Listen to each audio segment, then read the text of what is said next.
Are you ladies ready to go? Karen and Colleen, are you ready? We're 9 o'clock. That's okay. Feels like we have an empty room. I don't know if I'm adapting to this COVID. Please, we'll start the Winona County Board with the Pledge of Allegiance, please. I Pledge allegiance to the flag of the United States of America and to the republic for which it stands, one nation, under God, indivisible, with liberty and justice for all. Okay, we will start the November 10th Winona County Board meeting with our public comment. We have 2 minutes for any speaker to give any comments or information to the county. I see Mr. Pappenfuss in the audience. Good morning. Good morning. My name is Jerry Pappenfuss. I live at 225 Main in Winona. I'm here to talk about the new jail. Yes, we need a new jail. We don't need such a big one. The jail you are proposing will cost $30 million by the time you complete it.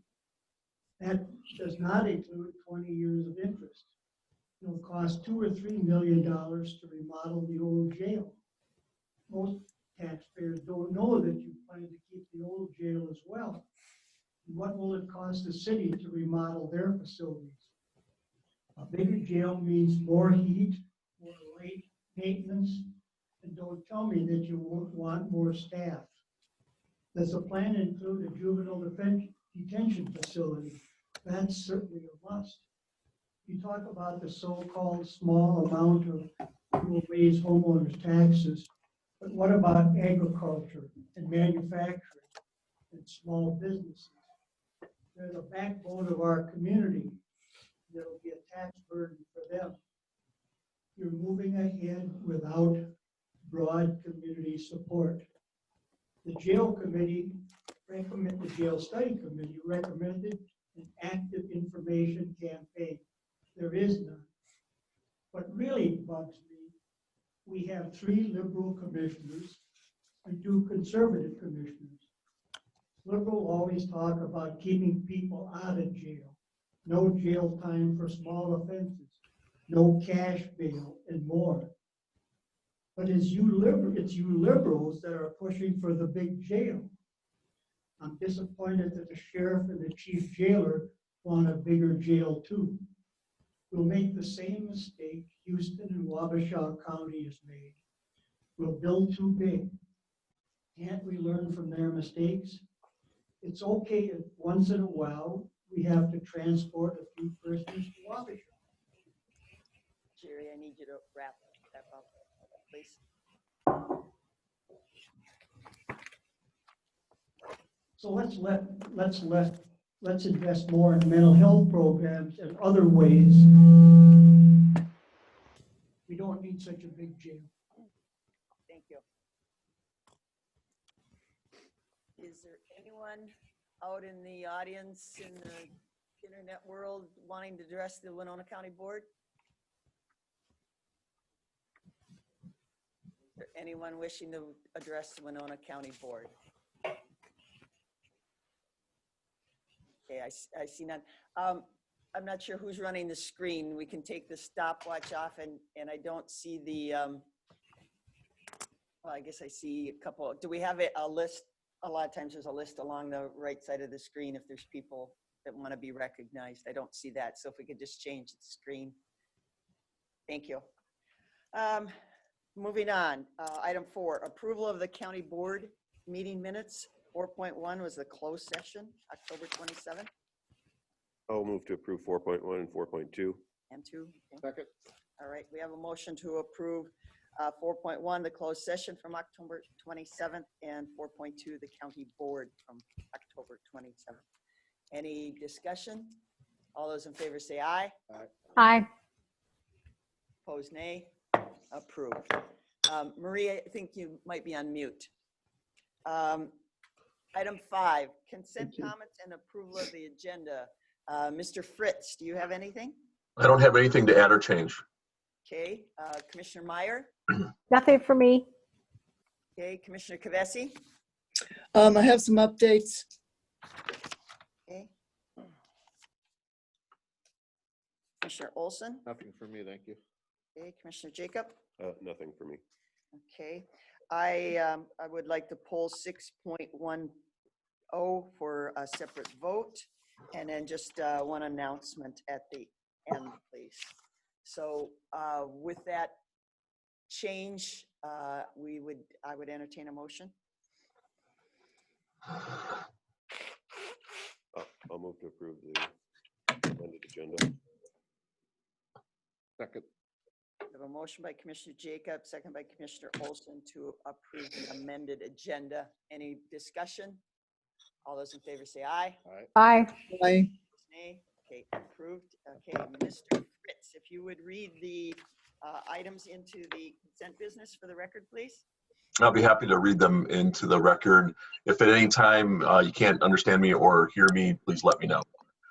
Consent business 6.1, department recommendations, approve advertisement for 2021 official newspaper.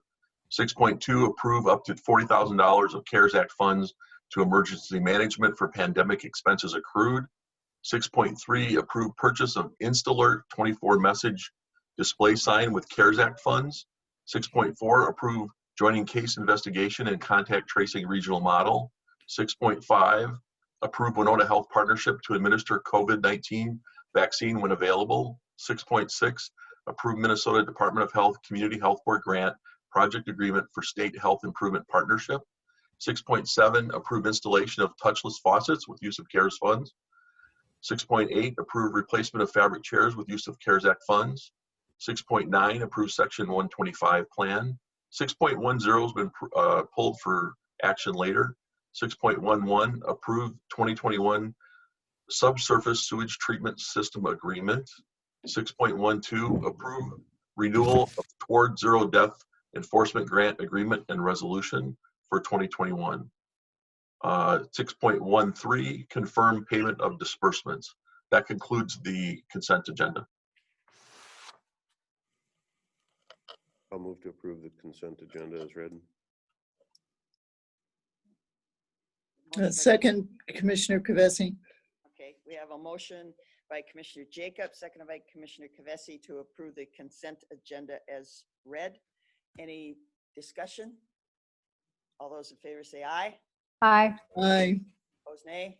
Okay, approved. Moving into general business,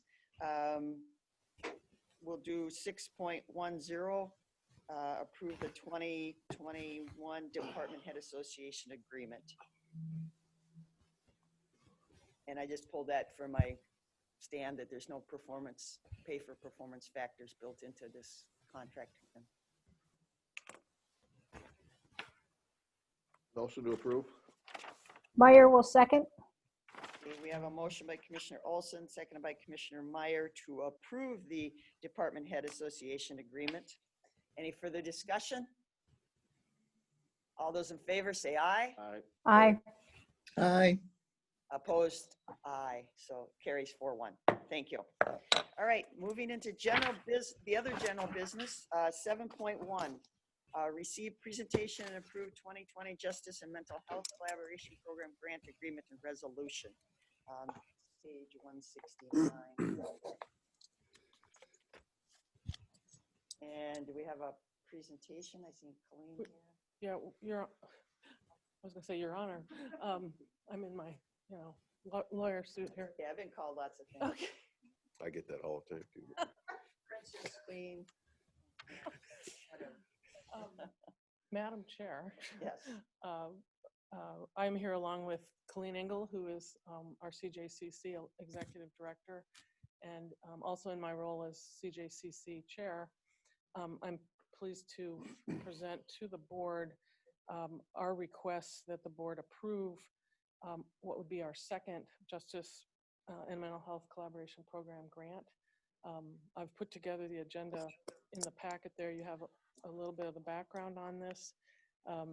As I was getting ready for this presentation, I started looking at all the materials that I have in my office that really reflect how much work many people have done over the past really, well now over seven years. I mean, my notes start back in 2013, but really when CJCC started in 2007, one of the objectives of that was to look at the entire system-wide,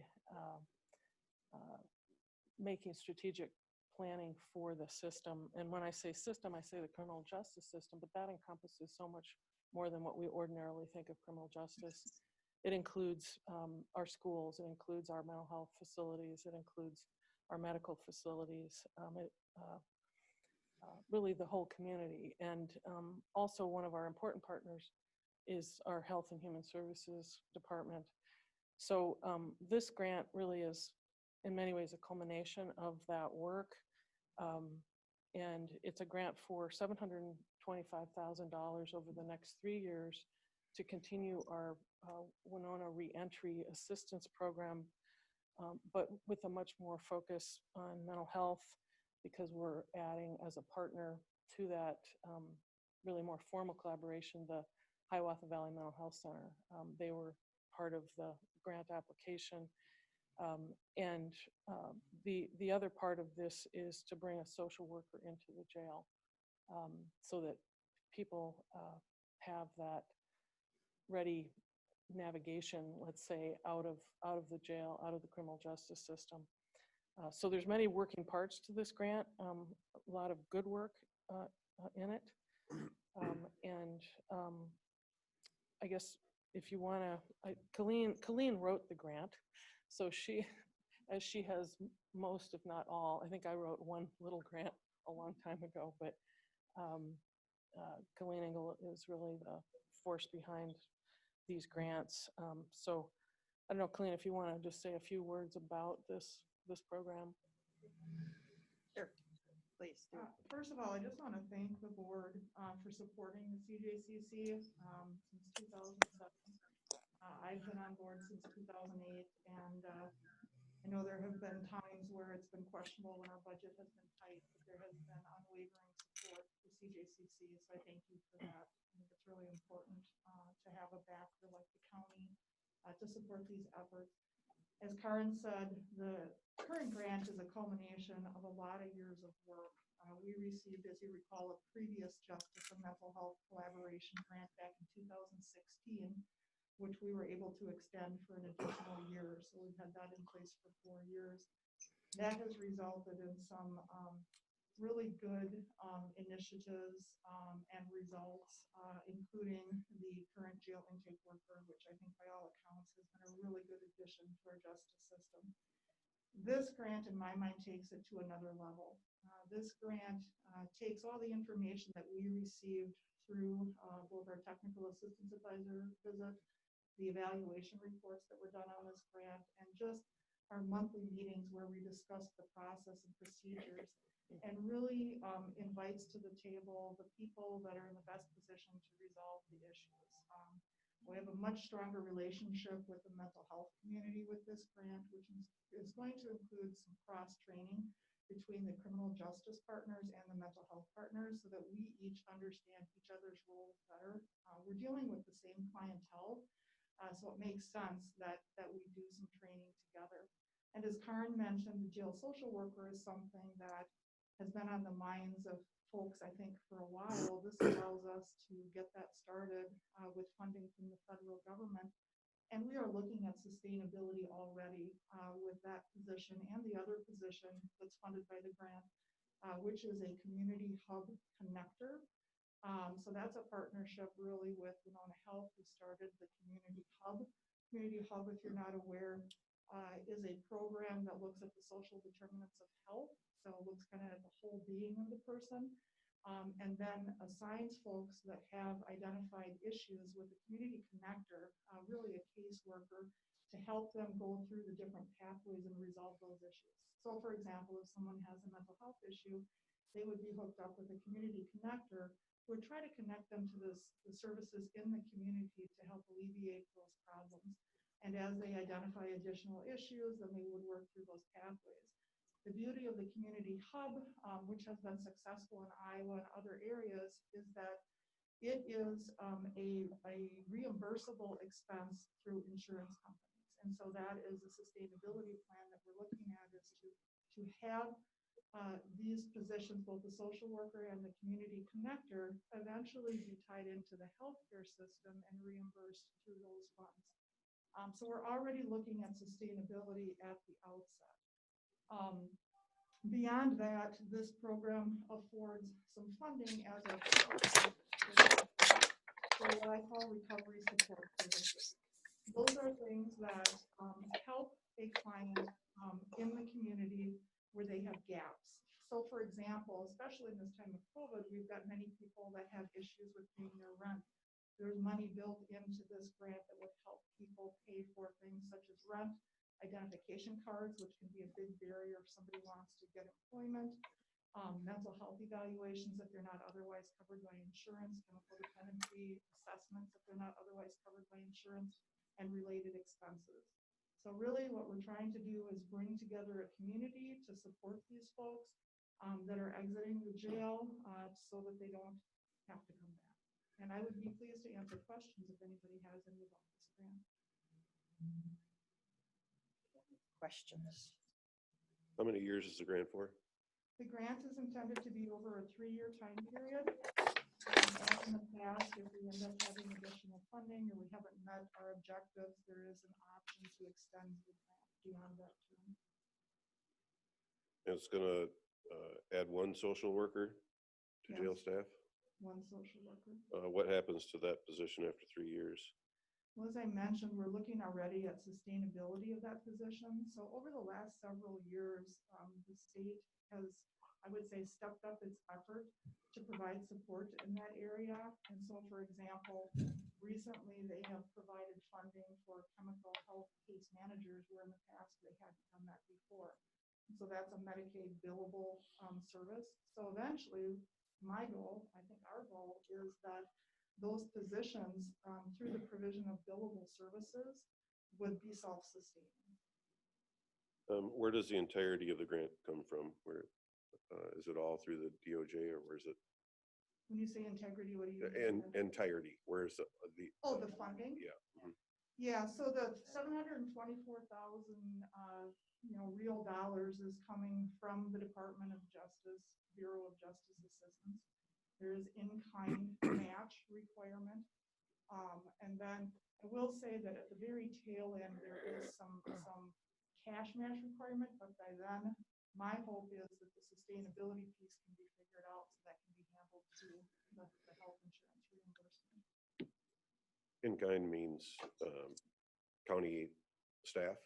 Right, and that's typically what we've seen in the past grants that have required a match. This grant is a little bit different than past grants in that the required in-kind match accelerates, during the course of the 3 years. And so it is kind of a tricky matter to try to make sure that you are ramping up your match but again, what they're trying to encourage is, we're going to give you a start, and now we're going to expect that you eventually have sustainability.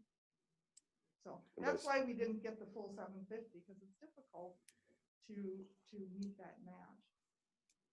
So it's the 720, is it 725? 724,000. Rounded up. Rounded up. That comes over how much per year then? Well, if you want the specific. Just maybe to answer some of Commissioner Jacob, I didn't see any budget breakdown here. Did I miss something? Some paperwork? I don't know if the grant award documents actually have a budget breakdown or It not. didn't. What was in your packet is exactly what we received from the Department of Justice. Okay, so we don't know how the 724 is broke down. But Yeah, I can tell you. okay, and that's very specific in the grant. I would also note that in our current grant, Colleen maintains very, how should I say, strict accounting for it. Pat Moga is involved as well. And we've been able to meet that in kind. I'm involved in the grant, in the programs from the past, and the sheriff's office, Health and Human Services will have some people, and those will always, those provide some of that in-kind support. So we've never had a problem with the in-kind support. Not to say we wouldn't in the future, but we've been very responsible and fiduciary to the terms of the grant. So if you want the breakdown by year, the first year of grant funded is 277,731. The second year is 253,984, and the third year is 192,959. So those are the grant funded amounts. The match amounts for year one would be $99,099. 78, year two would be $78,398, and year three would be $130,261. So you can see as one gets lower, the other gets higher. And again, the match is also, we are getting some match from Hiawatha Valley Mental Health Center, which is our program partner, with respect to providing room space, clinical supervision. Clinical supervision is a Winona County match, and office equipment, things like that. So we can claim both of the things as match.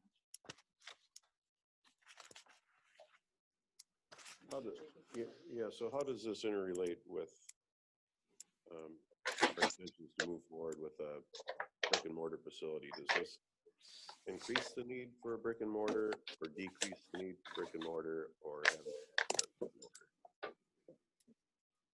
We anticipated that question because it's come up a lot. And I know, Commissioner Jacob, that is something that's very important to you. It's very important to us as well. I think as we noted in the jail study, that all of the programs that have been developed by CJCC over the years have actually helped to stem the increase in what we might otherwise see a huge increase. In fact, I just had a conversation yesterday about this, that, we could have seen much higher numbers in our jail if not for these programs. So this will continue to hopefully keep those increases from becoming major. It may have the effect of reducing the need, but just like the weather, sometimes we can't predict, what the changes are in the crime rate, what kind of, for instance, right now during COVID, we've seen some stabilization of certain crimes, some decrease, but we've also seen an increase in some of the domestic violence crimes and some of the crim sex crimes. So I think if we didn't have programs like this, you would see a much greater increase in the jail population.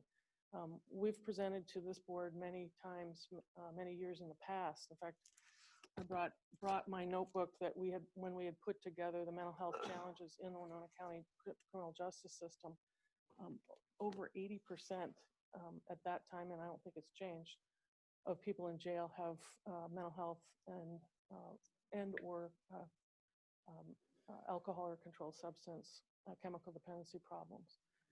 So this addresses a lot of that, and it really, for us at least, it's our both belief, and I think statistics show it based on our jail study. If you go back and look at what those numbers could have been, these kind of programs help stem that increase or the pressure on increasing. So I'm not sure if we're going to see a need for lesser facilities. What we've learned in our jail construction and design committee so far really is I remember a comment, and Commissioner Ward, you were in on that visit to the virtual visit, I believe, at Chisago or the Kennebec County Jail, where they wish they had more program space. So that's one of the issues that we're looking at in terms of building the jail with space for these kind of programs, so that the jail intake worker has space, so that we have space for mental health programming, also community living programs, everything that somebody needs as a skill, both a skill and addressing their mental health and their medical and their, not to say we're going to have a clinic in the jail, that's we use the partnership just as we're doing in this grant with facilities like Hiawatha Valley Mental Health Center. So Is the intent that in 3 years, the county takes over all these expenses, or is the intent to apply for another grant to continue to fund it? the intent from our position and what we've been working toward on every one of these grants that we get, like the treatment court grant. If you recall, treatment court was also a federally funded grant. We were able to, through a lot of hard work, get the state to allocate money to our treatment court program to the tune of $89,000 a year, and the county does pay for some of the program or some of the treatment court. And then like this program, we're looking at sustainability right now. We've always looked at sustainability. I mean, that's one of my key things that I'm always pushing, is that we have to sustain these programs. And this kind of partnership where now we do have, and I think Karen Sanis, oh yeah, she's on the meeting. Some of the changes that the state has done has really helped us in terms of looking at what will be covered by Medicaid dollars for people. I'm not quite understanding what you mean by sustainability. Is that code for it parlays into local county tax dollars, or is that we're going to sustain it through additional grants from the state? What do you mean by sustainability on the funding end? It could be a kind of package of all of what you just mentioned. I think the key is, though, that we want to use existing funding streams if we can, like the Medicare, Medicaid, the monies that come from the state. It is all taxpayer money, either federal taxpayer money, state taxpayer money, or local money. But the aim is really to sustain these programs with dollars that hopefully will keep the pressure off the levy, because that's kind of the bottom line here, but also provide that sustainability that ultimately, and we have studies that show it will reduce costs in other areas. I mean, this kind of grant is going to be helpful to our child protection budget, keeping kids at home, really, because we're helping their parents. It's, again, mental health. I mean, for those of us in the criminal justice system, we see it every day. Mental health and substance abuse are a pair. And the same with child protection cases, that we're seeing parents who are struggling, who turn to drugs and alcohol and have underlying mental health, and so do the kids. So that's an area that I won't even get into, but that's an area that we really still need a lot of focus on. But so answering your question, sustainability means kind of all of those things. What we want to do is responsible stewards of the taxpayers' money. And I think we've done that. We have a great track record for that. We've got great people. I see Steve Buswell up there, in terms of how we work programs within the jail and helping people. And this is just, again, going back to, this isn't something we just came up with. This is part of our strategic plan, looking at a system-wide, how can we fill in those gaps and reduce costs, help people with mental health and chemical dependency problems, and overall help the community. I mean, then they become productive citizens. Our treatment court, for instance, is a great example of that. We've got people who are back working, contributing to the tax base, and also getting back with their families. So I know it sounds like, the same old thing that we say, but it's true. So. And I've been supportive of these requests largely in the past.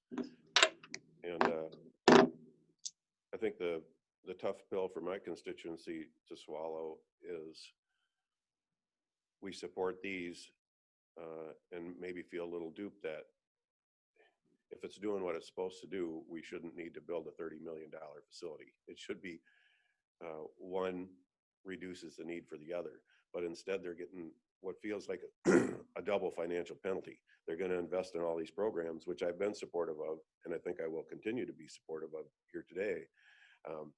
But I can't support $30 million for a brick and mortar facility on top of that, especially when I tour neighboring facilities and they're nearly empty. So I feel, my opinion is this is more the direction we should be going, and the brick and mortar it's really a double penalty, and it's not working. Well, So- if I can just speak to that, I think we have to do both. We have to be responsible with our dollars in terms of building a jail, but we also have to keep maintaining programs like this one, like our other alternatives to jail programs, if you want to call it that. And ultimately, it's the Smart on Crime programs. But I think, it's a little more complex than just saying, well, we can't have a $30 million jail, and these programs, what I guess, but everybody is entitled to their opinions, and I think that, and I hope that what we're doing here will continue the work that we've been doing to reduce the pressure again on increases in the jail, increases in the population. And if we, are successful, ultimately, maybe all of us who are involved in the criminal justice system will be out of a job. I doubt that'll happen, but it's really about helping each other, helping our community, fellow community members. Commissioner Olson?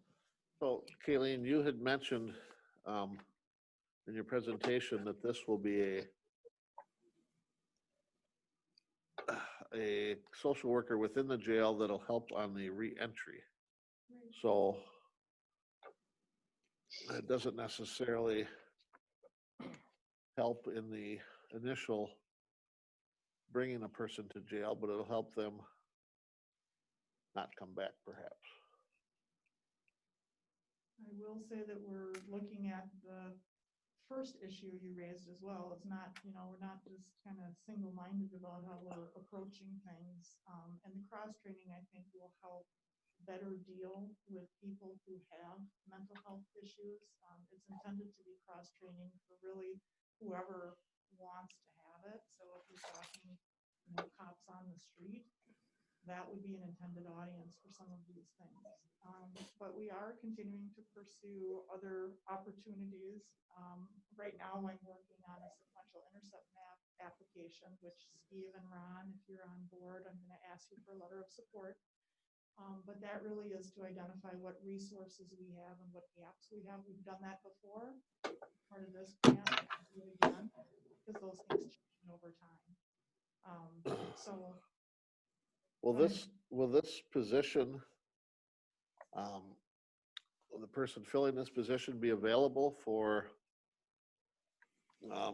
not just jail work, but community outreach as we look at the city of Winona talking about social workers? Would this position be available to the Winona Police Department and law enforcement? So if I may read directly from the grant application. The jail social worker will be a Winona County employee funded by the grant and under the joint supervision of the jail and Winona County Health and Human Services. The jail social worker will be stationed in the jail and will provide assistance to officers during encounters with inmates in a mental health crisis. Will provide in-jail counseling and mental health services to inmates. Will make referrals for pre-petition screening, that would be for civil commitments, and will assist with linkages to insurance and other recovery support services. The jail social worker will work together with the in-jail psychiatric and medical health provider to coordinate in-jail health services. The jail social worker will also be an integral part of the RAP Plus reentry program, meeting with qualified applicants to complete RAP applications and perform or make referrals for additional assessments, providing in-jail case management services, and making referrals to the community hub for the community connector. The jail social worker will serve on the task force, undergo and or provide the cross-training reference in the application, participate in case planning conferences, and maintain and compile data necessary for program operations and grant requirements. Sounds like more than one full-time employee. It's a lot of work. Is that Madam Nelson? Chair, Commissioner Meyer?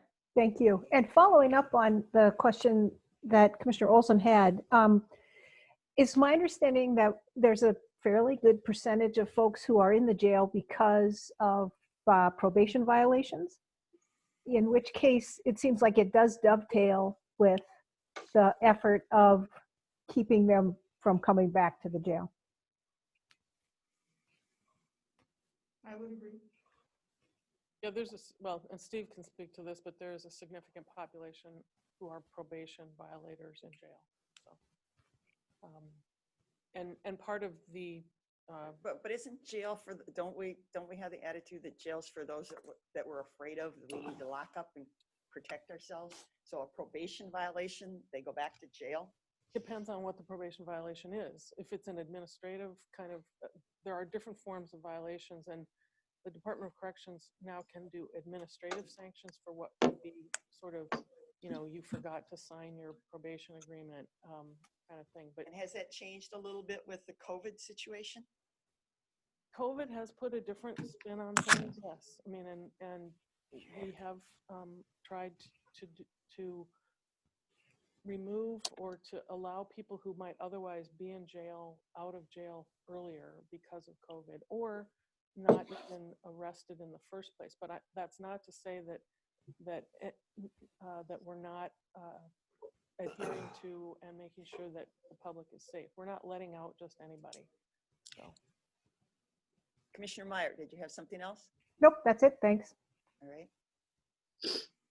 I had seen nobody else. I got a couple concerns. I appreciate you looking at this sustainability and billable services, but now most of these people coming into jail don't have private insurance, correct? Most of them are uninsured. I would say anecdotally, yes. Okay. They're So- not uninsured. They have Medicaid. Okay, but once they're in jail, that all goes away. That coverage goes away. After like 30 days or, but yes, that's one of been the really big gaps, is that people lose their insurance. They also lose their Social Security if they're on disability. So, Right. Madam Chair, may I add to that, please? Yes. We have to give individuals a 10-day notice of when we are ending their benefits. So if on November 21st, somebody enters the jail, we can't end that benefit until January 1st. So we have to give them 10 days notice, and then the cutoff mark is always at the end of that month, that benefit month. So if, like I said, if they enter on November 21st, that cutoff date doesn't happen until January 1st. But then a piece of that is that social worker can assist with, if a person is kicked off their medical assistance, they can make sure that their medical assistance is filled out before they leave the jail. And then it is an MA reimbursable program for up to 60 days after an individual has been incarcerated. So they can bill medical assistance for general case management to assist them with housing, mental health, jobs, employment skills, those things. So I just wanted to add that that it is up to 60 days that they can work, and it is an MA billable and reimbursable system. We are also under a contract. Go ahead. Is that 100? Is there a deductible? Is that like 100% covered? Yes, it's 100% covered. So do we have in our system, do we have somebody assigned to do, that's a lot of dollars sitting out there for a very short period of time. Do we have somebody dedicated to collecting as many of those dollars? If this is going to be the sustainability part of it, I mean, I can see this very important, but I can see it also slipping through the cracks. No, Pat, Pat Moga and I spend a lot of time talking about billing and what that looks like. Our favorite term is chasing the dollars. So we do a lot of checking back and forth on billing and to assure that we're maximizing our revenues through our medical assistance billing. Okay, all right. Colleen, you mentioned, like paying for rent and everything. I'm aware of, there's a lot of organizations that got dollars for rent and such. So, I mean, Right again, now, not seeing your financial breakdown. I mean, we don't need to duplicate, or if there is other dollars in the community, to use these dollars for that. Yeah, if I can speak to that. Yes. There is a group, which several of the people online here are involved in, that is working on exploring housing opportunities and funding. As I said, right now, there's quite a bit of funding available through the COVID Cares funding. And one of the other initiatives we're working on with court administration is an eviction diversion and prevention program.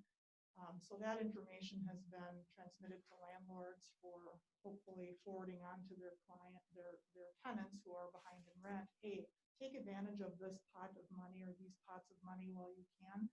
That's not necessarily always the case, though, for people exiting the jail. They've got a couple strikes against them, usually in finding housing. If they don't have a job, if they've been incarcerated too long, they don't have the money to pay for, let's say, the security deposit, if they have a felony or other charges. It's really difficult to obtain housing in kind of a college town area where the landlords really cater more to the college students, because you can simply get more money from them than you can from a single family or an individual. But that's not always the case that the money is out there. This other group that I'm talking about, it's called,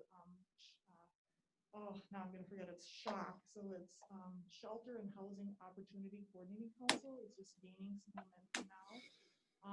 And they have a study that kind of shows what the resources are out there. And so part of that group, Mr. Fritz is part of that group, Karen Sanis is part of that group, and others. That's a way that we can kind of keep track of what other groups are doing and then integrate with them so that we are not duplicating.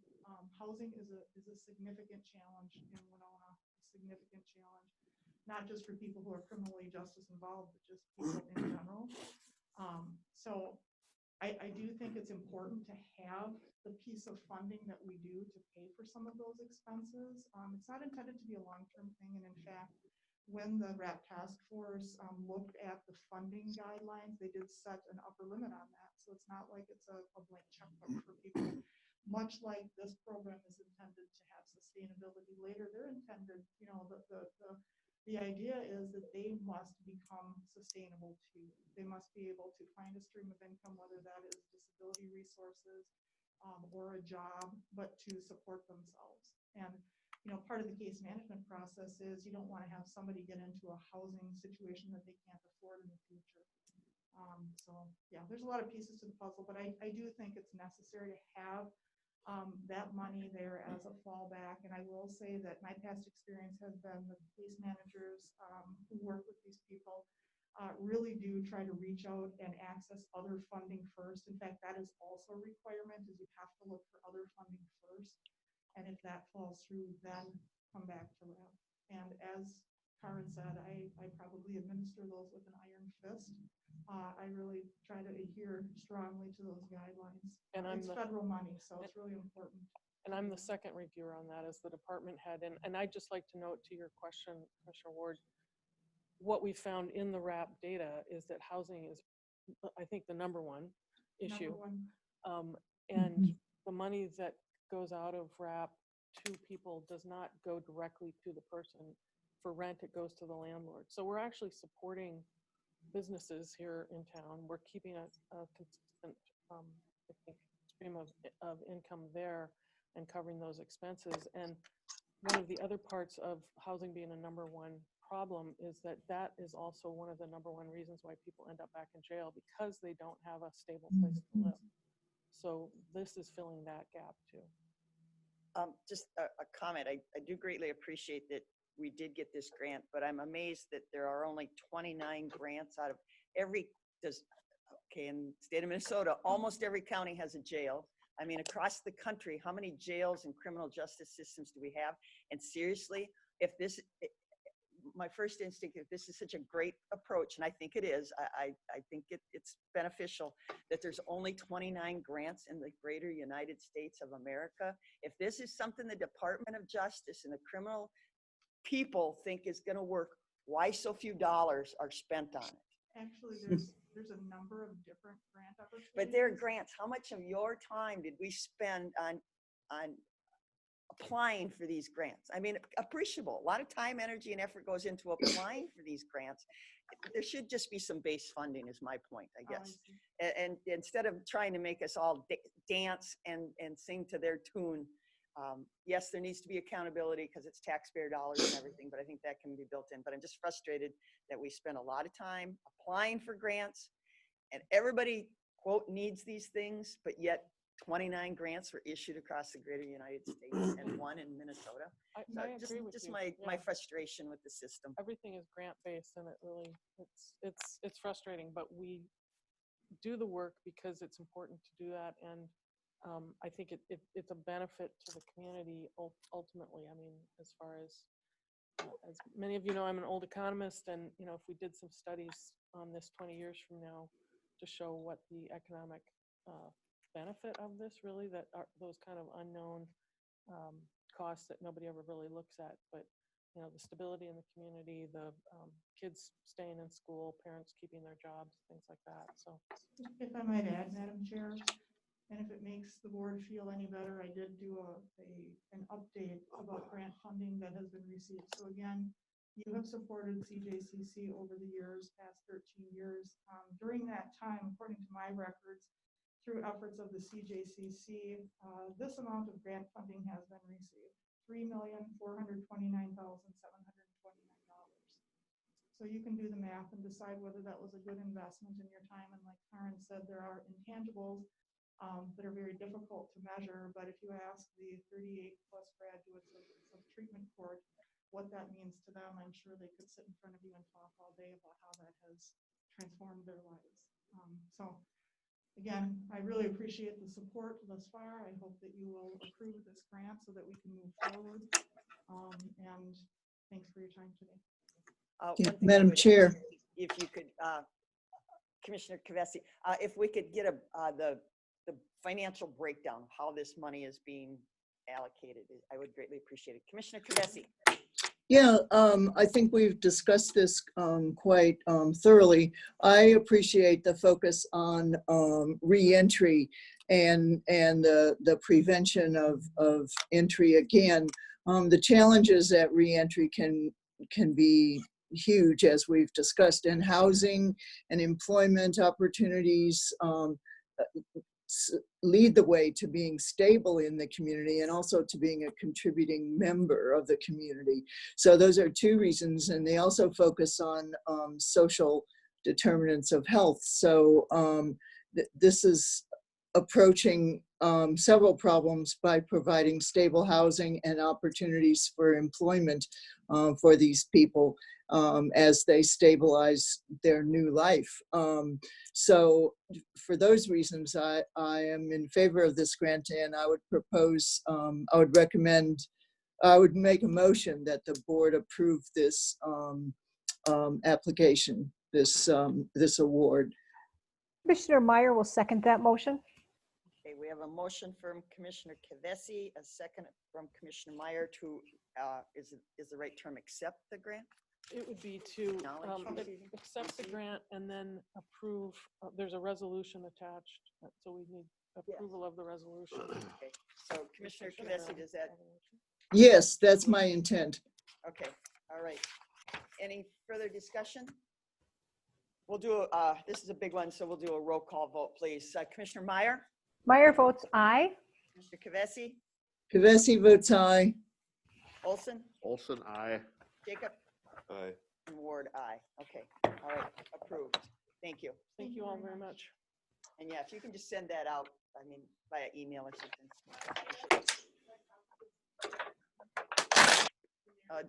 Don't paper unless you want, no, don't paper overload. Just the budget, probably. The budget to me would be interesting side. Okay, whatever, let you send what you feel is adequate. Thank you. Thank you. Thank you, Colleen.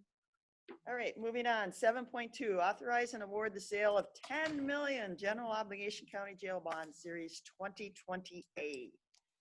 Yeah, Madam Chair, I'll start this off if that's okay with you. Yes, please. Okay, so at the last county board meeting, well, actually a couple county board meetings ago, the county board authorized Bruce Kimmel, our financial advisor through Eilers, to go forward and basically solicit bids for a $10 million general obligation bond for the jail.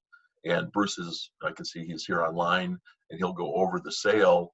I wanted to just up front, before he gets into the detail, thank him, the county attorney's office, the tax attorney, and the other workers in his office to put this together, along with Pat Moga. It's in a short time frame, they put together the entire bond prospectus and everything that goes with it. And it's a very successful bond sale, and I'll let him get into the details, but I just wanted to congratulate them on their effort. Okay, I Bruce? don't see the other gentleman on my I screen. am here, Madam Chair. Bruce Kimmel. Okay, do we just get to hear you, or there you are? Thank you. Yep. Great. Well, good morning, Madam Chair and Commissioners. I'm Bruce Kimmel with Ehlers, and just want to go over a few highlights in the sale day report. I don't know if you have that or if that's available via screen. I could also just give you the verbal highlights. One thing I wanted to mention at the outset is that the final bond amount will be $9,610,000. I'll describe why we were able to reduce the bond amount by roughly $400,000 in a moment, but you'll notice in the resolution award that revised par amount of $9,610,000. Bruce, So then, Bruce, yes. to be clear, that's the amount that we owe, correct? Correct. That is the final principal amount of the bonds that you will be repaying with interest. And as Bruce will adequately explain, we received $10 million in cash for the bond sale. Exactly. So I'll try to give you the nuances without getting too far in the weeds on this. It's all a great outcome, as Administrator Fritz noted. Very excited to be sharing these sale results with you. So we took bids on the county's behalf yesterday at noon and received 5 bids. And as you can see in the bid tabulation that's part of the sale day report, the winning bid came from FHN Financial Capital Markets out of Memphis, Tennessee, with a true interest cost of approximately 1.8%. And that is a fixed rate bid for the entire 25-year term of the bonds. I would note that the county will have the option as of December of 2030, so roughly 10 years from now, to either refinance or to pay off the bonds. And at that point, 10 years from now, a full 70% of the bonds will still be outstanding. So you really have a tremendous opportunity to reevaluate and restructure if you would like to pay off that bond earlier, or to just recoup interest cost savings, depending on market conditions at that time. But I wanted to flag that although you get to call and decide whether and when to refinance the bonds, not the bond buyers, you do have that option 10 years from now. I also wanted to point out that the bidding was extremely aggressive to buy these bonds. The first 3 bids from FHN, Baird, and Stifel Nicholas were all within 3 basis points of each other, or 0.03%. And then the remaining 2 bids from Piper Sandler and Northland Securities were still well within a reasonable margin and well under 2%. So while FHN was the best, you can see that really there were a number of bidders that were all buying. Yes. I have to stop you. I'm not sure. I have a big document sitting in front of me.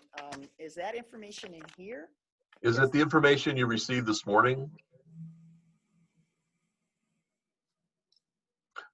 This information was communicated to the county board after the sale this morning, I believe. So depending on what package you have in front of you, you may not have the summary that Bruce is talking from, and not in front of you, have an email.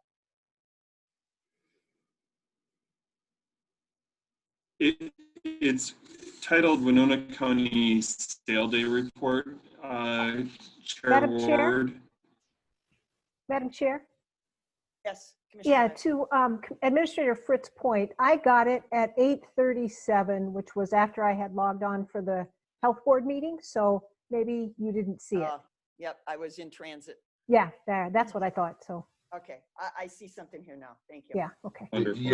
Yeah, because of the way the bond sale works, being done yesterday, so close to the meeting, and that information is, has to be put together and then sent out. So unfortunately, it's a really tight time frame to give you the backup.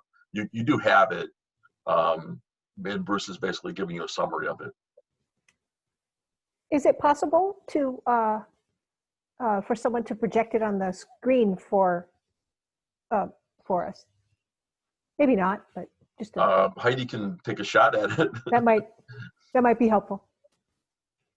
I do have one question for Bruce before he moves too much farther ahead. The 1.81 is guaranteed for the duration, but you said after, I think it was 10 years, we could choose to refinance. If we don't, the 1.81 is still guaranteed through the entire duration, correct? If we choose not to refinance? That is correct, Commissioner. Okay. Correct. Your rates and debt service are locked for the full 20 prepay or to refinance. And we can't repay though until 10 years. Correct. And I would note that Heidi seems to have put up the resolution. I'm hoping that she or somebody, or I could try to pull up the sale day report. That's what I'm referring to. But I'll just continue. I know you have other things on your agenda, and I will certainly welcome any questions you have. The one thing I wanted to note with the bids, and Commissioner or Administrator Fritz and Finance Director Moga and I discussed this yesterday, is we anticipated that you would receive a premium bid for the county's bonds. And if you go back to the competitive sale results page, which is the second page of the packet, you can see that the winning bid from FHN included almost $600,000 of premium. And what that means is that they wanted to have higher coupons or face interest rates on the bonds than the actual yield on the bonds. And why would they do that, right? Because the yield is the yield. And so what good does it do to have a 3% coupon on the bond when the actual yield on a specific maturity might be 0.5%? Well, this goes to the desire of some investors, bond investors, to be able to sell the bond. There's a thinking among some investors that it would be easier to sell bond face interest rate, even if the yield is substantially lower. So in order to get those higher coupons, those 3% and 2% coupons,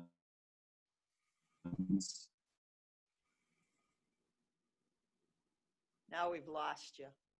I'm sorry, did someone have a question? The connection was very garbled, and then we lost you. Oh, okay. So I'm not sure what's causing the verbal delay.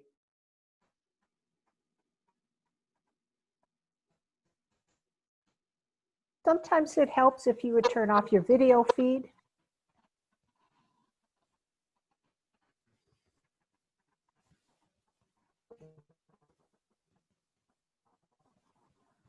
Can you hear me now?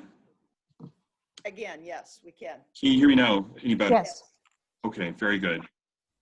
Well, so commissioners, what I wanted to just convey about the bonds is we were able to use the premium bid from FHN to both increase the project funding to an even $10 million and also to reduce the bond amount by roughly $400,000. And that's why you have the revised par amount of roughly 9.6 million in front of you. In the interest of moving forward before I cut out again, I just wanted to note that in terms of the debt structure and the debt payments that you'll be making, this really tracks almost exactly with our estimates. The annual debt service will start with interest only in 2021, and that'll be about $220,000, which is really already accounted for in the county's budget for 2021. And then in the years thereafter, your debt service will be almost exactly $500,000 per year. And that is, again, what we had estimated in our pre-sale estimates. So regardless of what you ultimately decide in terms of the final scope and cost of the jail project, you've locked in this first piece and this first $500,000 a year of debt service, again, unless you choose to restructure it in some way in the future. The last thing, commissioners, I wanted to point out is that, as you may recall, these bonds were eligible for the state credit enhancement program. And so they carry a AAA rating due to the state credit enhancement, but they're also benefited by the county's underlying rating of AA with a stable outlook.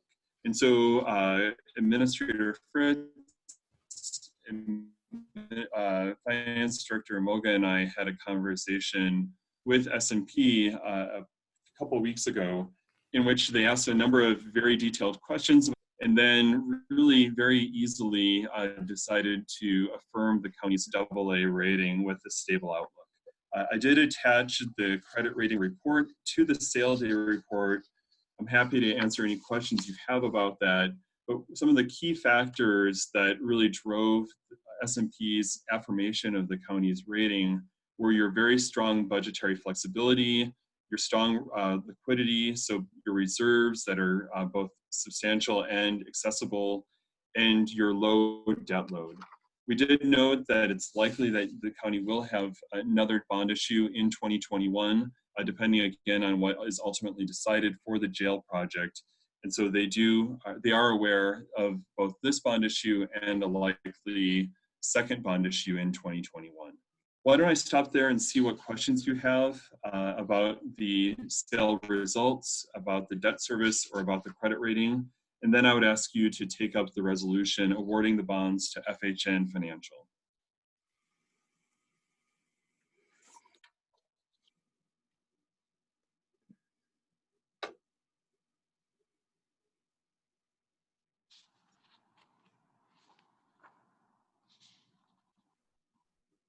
Excuse me, this 10 million for this many years, it's approximately $500,000 a year we have to pay back?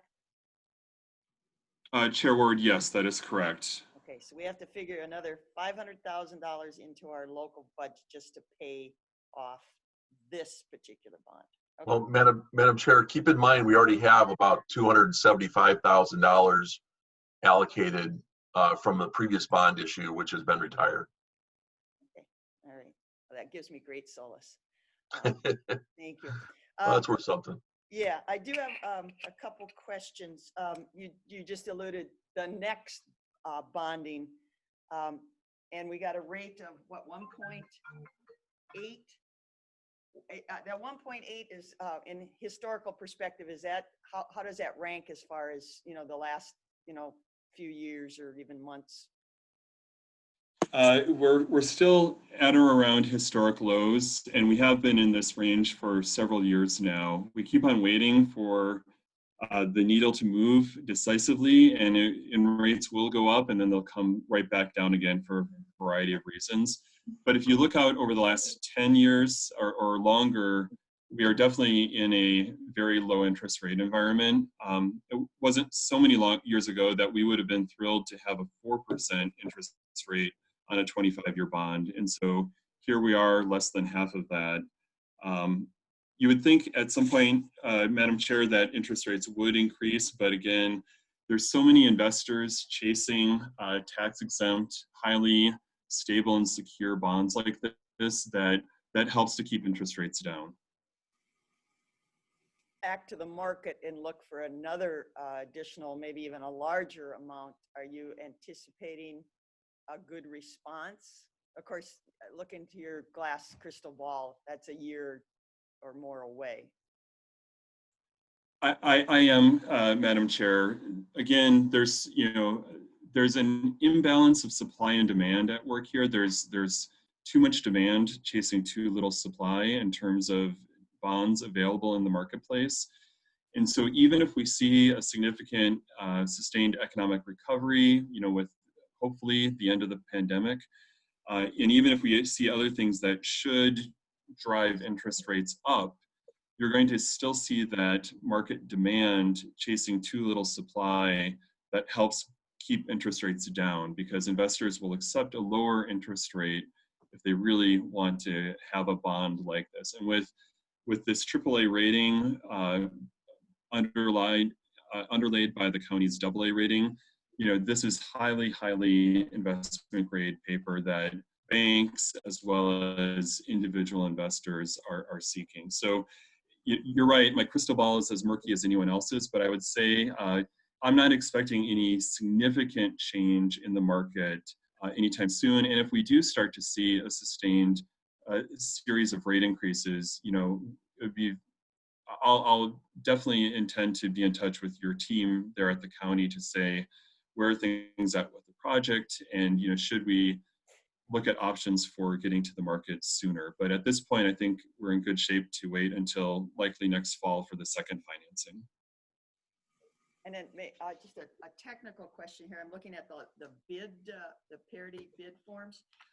So you've got at the very bottom, you've got total interest, premium. Why is FN, FHN, almost double what some of the others are?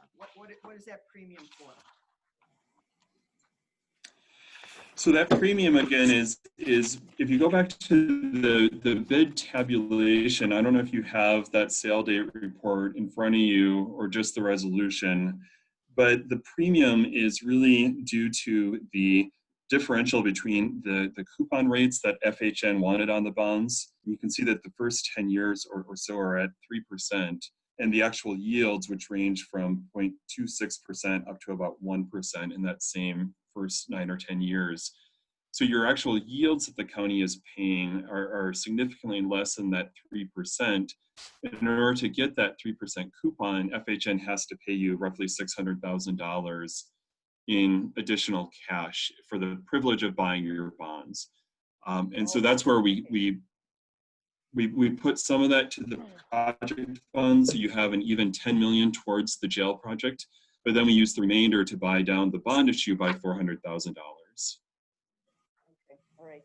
And then you've got net interest. TIC, is that, what's the initial stand for, TIC? Yes, that's a great question. That's true interest cost or sometimes true interest rate. And that's the apples to apples metric that we use to compare all of the bids received.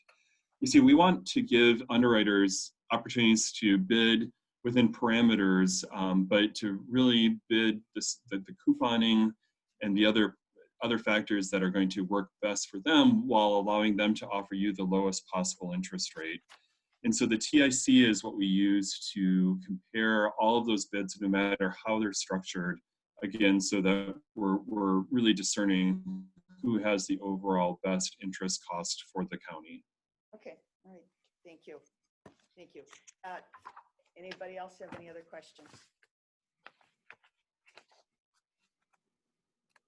Okay, I guess what now, Mr. Fritz, what kind of action Well, did you need here? yeah, you have to authorize and award the bond to the low bidder. Madam Chair, Higher. Commissioner Meyer would move to authorize and award the bid as per our presentation. Second. Okay, we have a motion to authorize and award the bid for the $10 million general obligation to, for the resolution to, do I want to say FHN? That's correct. Okay.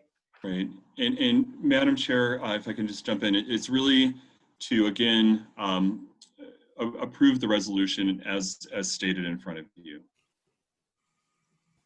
If I need to add that, then to approve the resolution as it's in front of us. And I would note that I don't think that we did get the sale day report, so perhaps that could be sent to us after.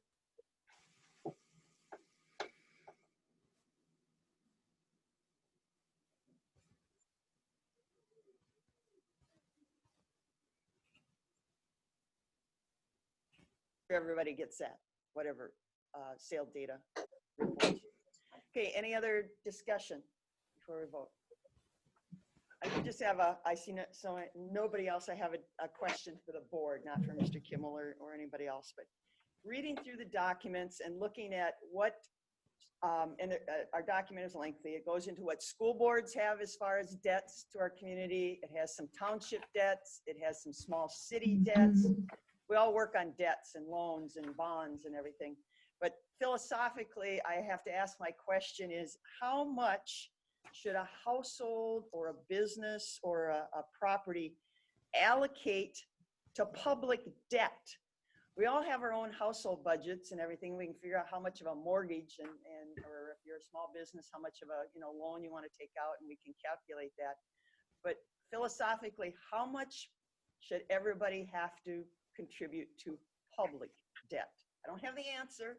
I don't know if there's any information out there on it, but it's disturbing to me as to how much of everybody's personal income it has to be attributed to public debt. So I'll just leave it at that. So we'll take, anybody else have any comments? Yeah, just Commissioner Jacob. to point out, 2 meetings ago, I supported moving this forward. I'll support it today because I believe that the solution to our jail situation will cost at least $10 million, but it doesn't indicate, that shouldn't be an indication that I'm going to support more funding in the future. Okay. All right. Madam Chair, Yes. I have an administrative question.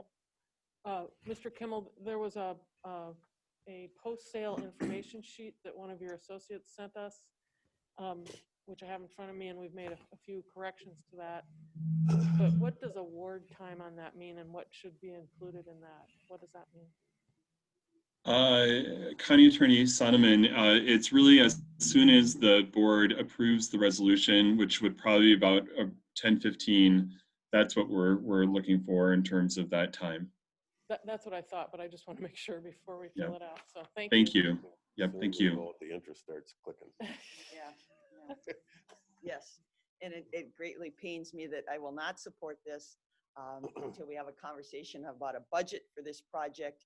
And yet I will have to sign these documents, and it's with great discomfort that I have to sign these type of documents when I don't support them.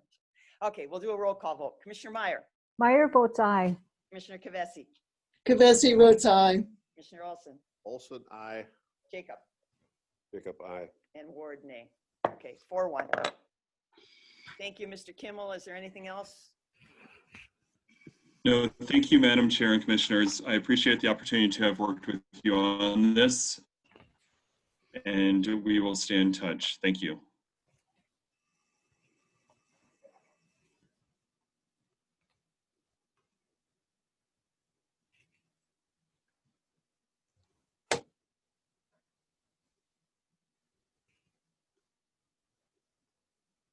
Fritz, are you with us? Yeah, I think it might have Is there frozen anything up or else? something there. Yeah. Okay, anything else on that item? On the bond issue, no. Okay, all right, so we're done on that. Okay, moving on then to 7.3, discuss adding member to the SEMSHRA board. Madam Chair, Commissioner Meyer. thank you. This is an item that I had requested a conversation about. We have 2 positions on the SEMSHRA board for Winona County, but we have never filled the second seat. I believe you are the primary representative of the county. Well, we had Jack Roberts for many years, and he termed, yes. And he Yeah. did I think it was last December to wrap up his. Oh, so it hasn't been that long. Well, that's No. good to know. No, So there it hasn't. is, now that the city, that SEMSHRA is handling their public housing vouchers, it seems like it might be appropriate to offer that position to someone from the city council, and there is some interest there.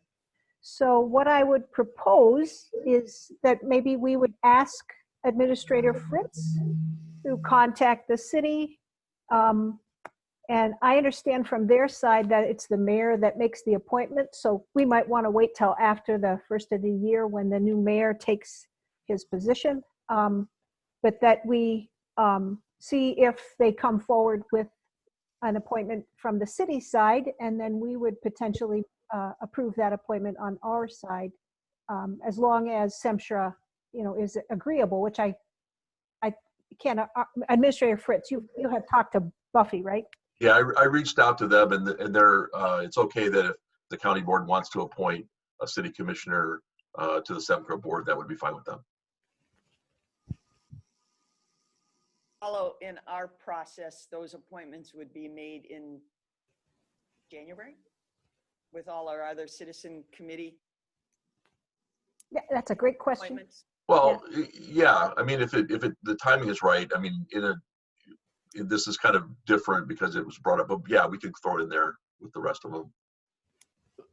And I guess I personally. It's a little different. It's a little different in that the county, I mean, the recommendation is to ask the city for a recommendation, it's not a public, we're not advertising it. Well, I'm sorry, it still is a potential for a public entity to apply, because it should show up on our list of citizen advisory committees. And yet we are asking the city if they want to put an application in, is the way I interpret it. It's not a slam dunk that the city gets this spot.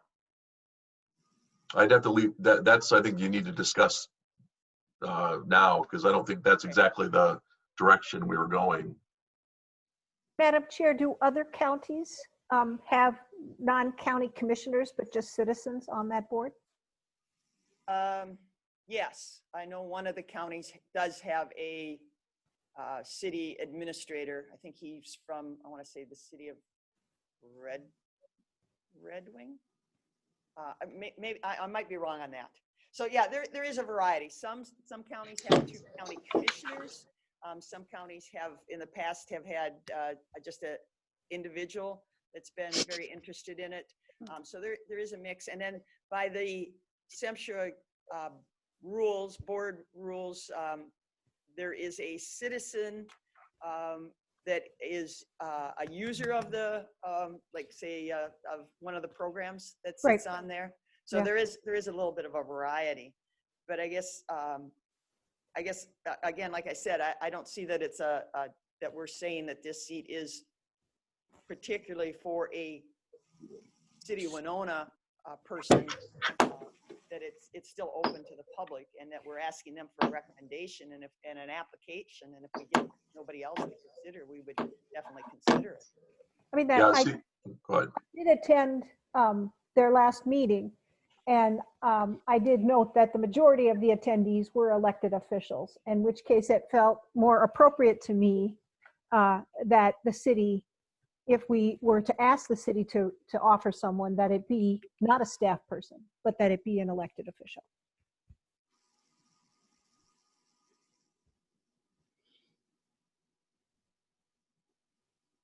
Forward, are we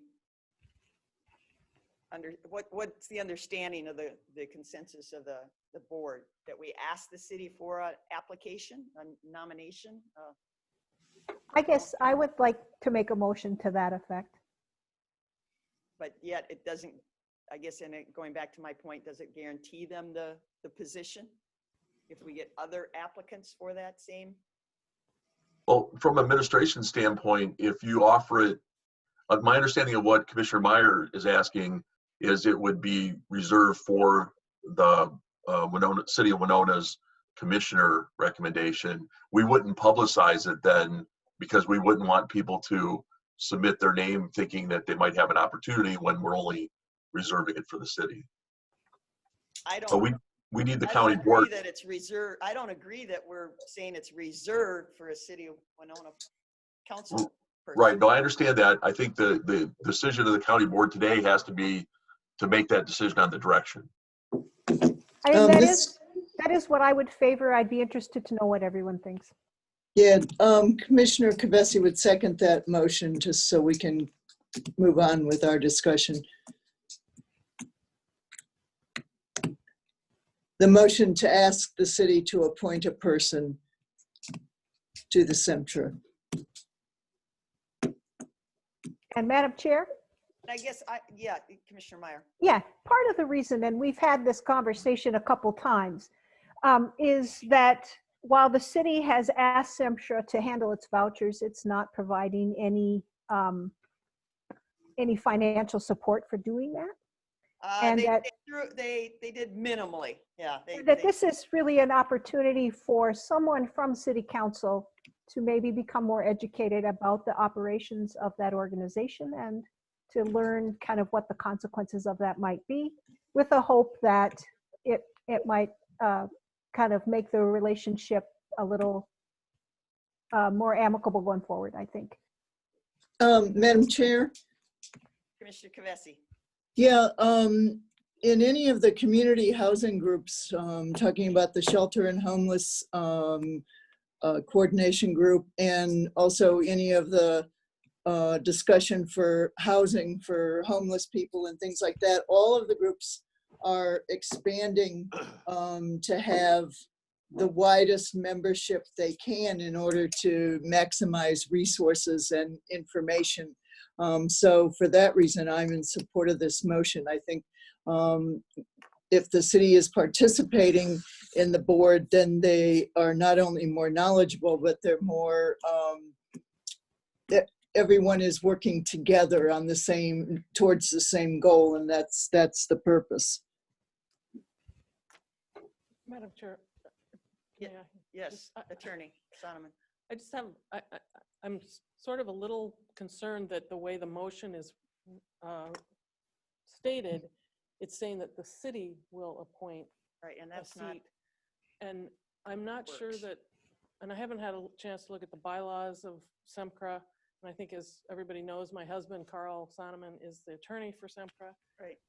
So I'd want somebody on my staff to look at it, not just me, but just the principle of it is that really a city seat, and does the bylaws of SEMCRA account for that? If the intent is to, well, let's open up, the SEMCRA board to a lot of diversity, which I agree with in terms of what Commissioner Kavesi is saying, but I think that there's a little more homework to do here as far as figuring out how to do that. And if SEMCRA itself wants to create a seat for the city. Madam Chair. Oh. Madam Chair. Yes, Commissioner Kavesi. I think by asking the city to appoint a person, we're still saying the county board would then appoint that nominee, or so it's the word appoint in the motion, but it could be to ask the city to nominate a person and then the county board would appoint them to the SEMCHA. That's my understanding of the proposal. Madam Chair, when I talked to the executive director of SEMCRA, she indicated that it would be a county board recommendation for the seat. Yeah. If they wanted to appoint a person that the city has recommended, that would be authorized through their bylaws. Yeah, that's my understanding of what the motion says. And we talked about diversity and everything. We've talked about this several times at the SEMCHA board. Our goal was to maybe get a banker, because we do, and you do have to realize this is a multi-county. It's Goodhue, it's Wabasha, it's Winona. And then we do a few things in Houston and a few things in Fillmore. And now we've taken in the city of Winona, only one small facet of what SEMCHA does. We were looking for diversity, and our hope, we have a lot of first-time home buyer programs and things like that hopefully, like we thought a banker might be a valuable asset. So I appreciate Attorney Sonneman's. We have to be careful that we're not overstepping the SEMCHA board guidelines, board rules, and our own rules. So I guess I would recommend that the word appoint be changed to recommend in the motion, that the city of Winona be asked to recommend a elected official or whoever, a member or a person that the county board then can consider for appointment to the SEMCRA board. Okay, I would amend my motion. And I would accept that amendment as the seconder.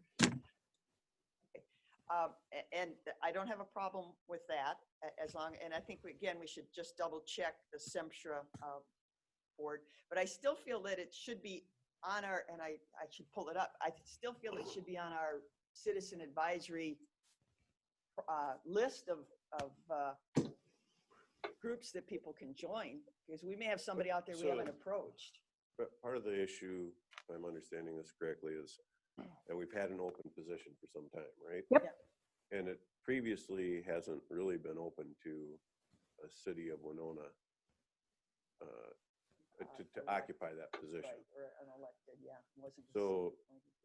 if the motion is to include the city of Winona, that we could vote to fill that position with someone from the city of Winona, either city council or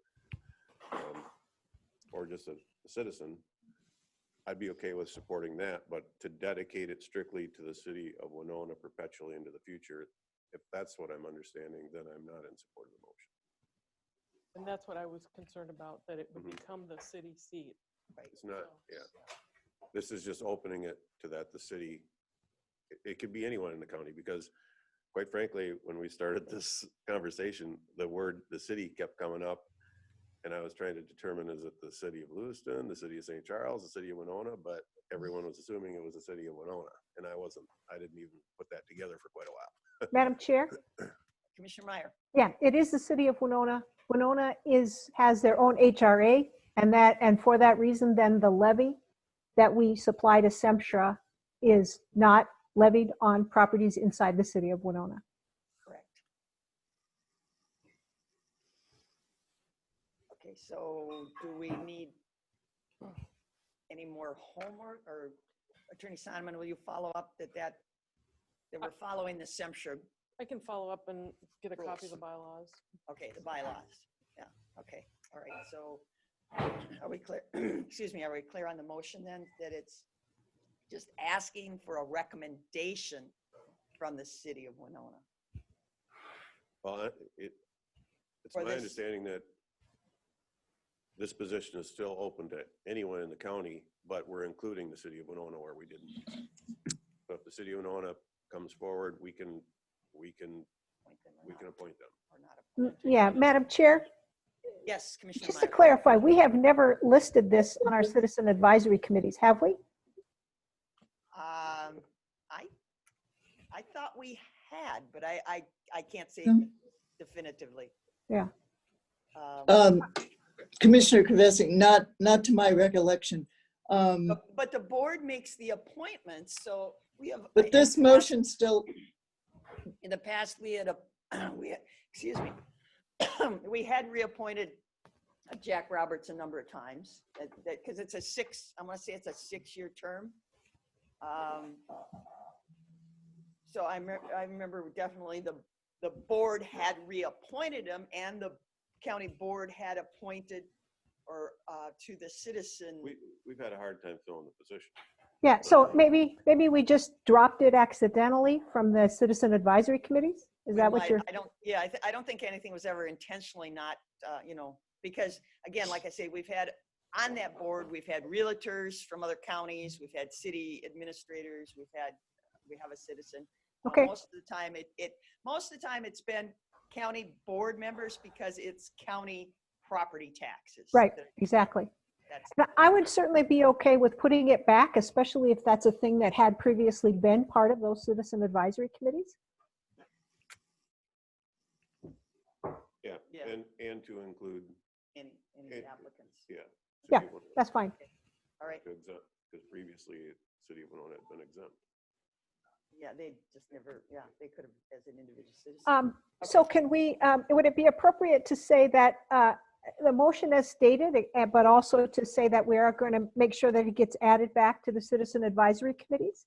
And that we would not contact the city until Attorney Sonneman is comfortable with checking the bylaws? And at that point, then Administrator Fritz would make the contact to the city? Does that seem reasonable?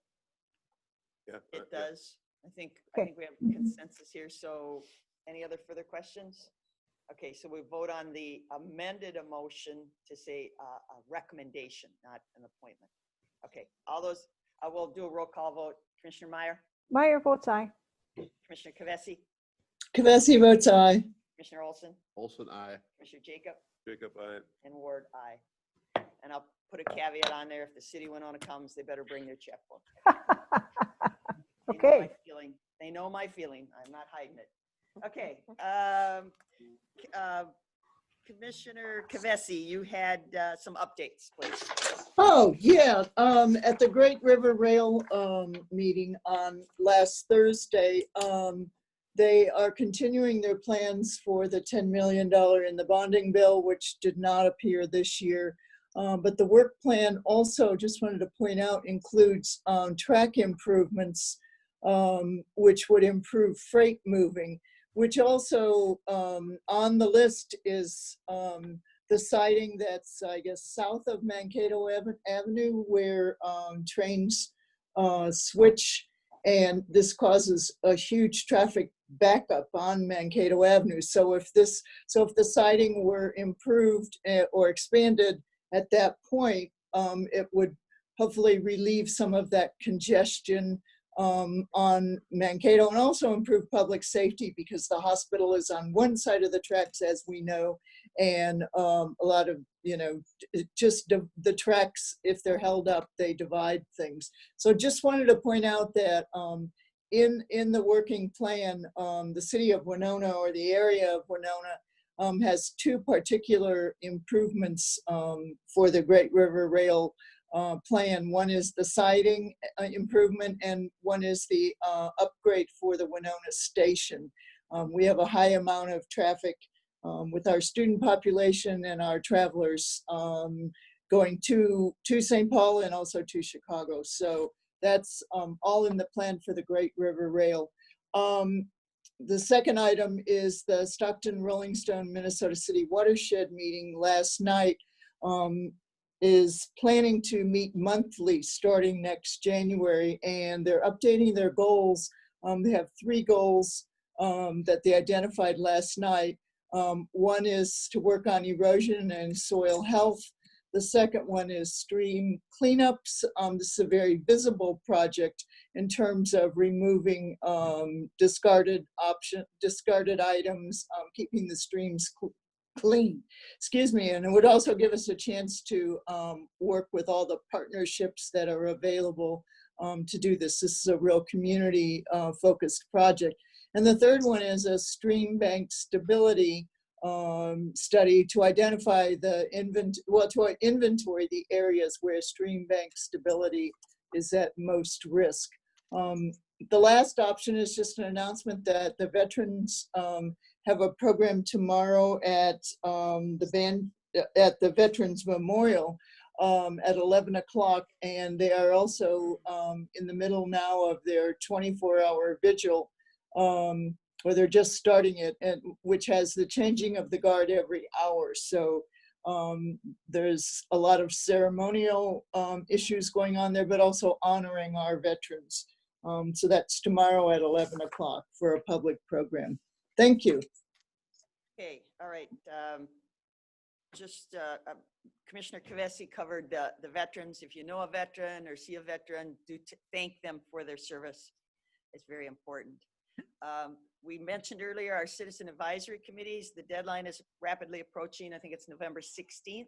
If you're interested in any of our citizen advisory committees, please get those applications in prior to November 16th.